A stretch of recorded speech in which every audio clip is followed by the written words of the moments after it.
दुई सूर भेजत हावो माया माँ भिजो के दुई सूर बांधी लेवे भैया मोर राखी लगा बांधी लेवे भैया मोर राखी लगा।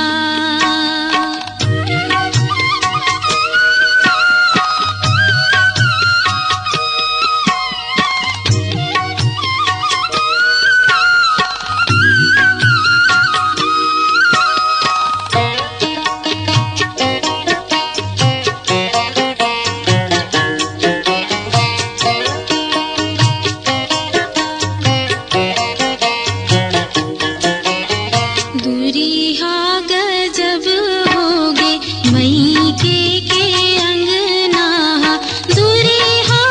जीते ससुराल दूरी हा गजब होगे मई के अंगना दूरी हा जीते ससुराल दूरी करत हो मोर भैया के दूरी हाल भेजता पियार बांधी लेवे भैया मोर राखी लगा बांधी लेवे भैया मोर राखी लगा।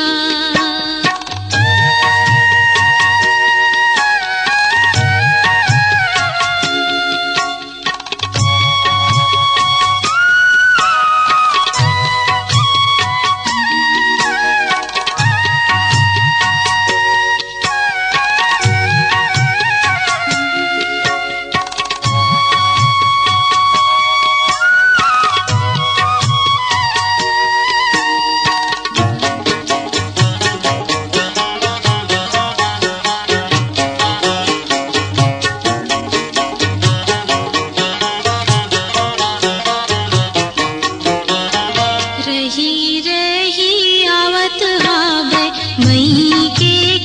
सुरताओ मई के डेहरी दुआर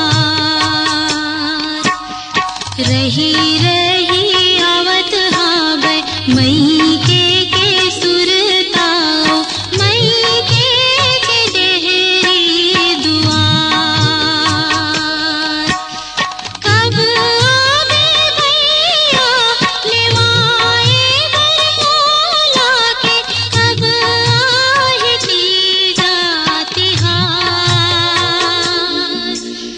बांधी लेवे भैया मोर राखी लगा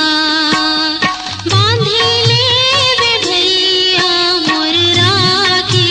लगा।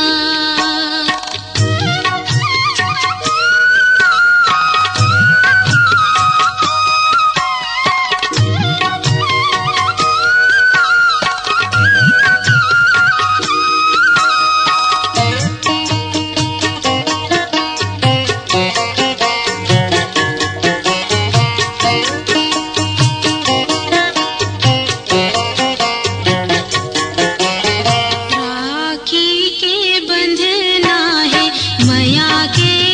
बंधना है भाई बहिनी के तिहार राखी के बंधना है माया के बंधना है भाई बहिनी के तिहार हरे फूले भैया भौजी के अंगना के सुखी राह भैया हमार बांधी लेवे भैया मोर राखी लगा बांधी लेवे भैया मोर राखी लगा भेजत हावो माया माँ भिजो के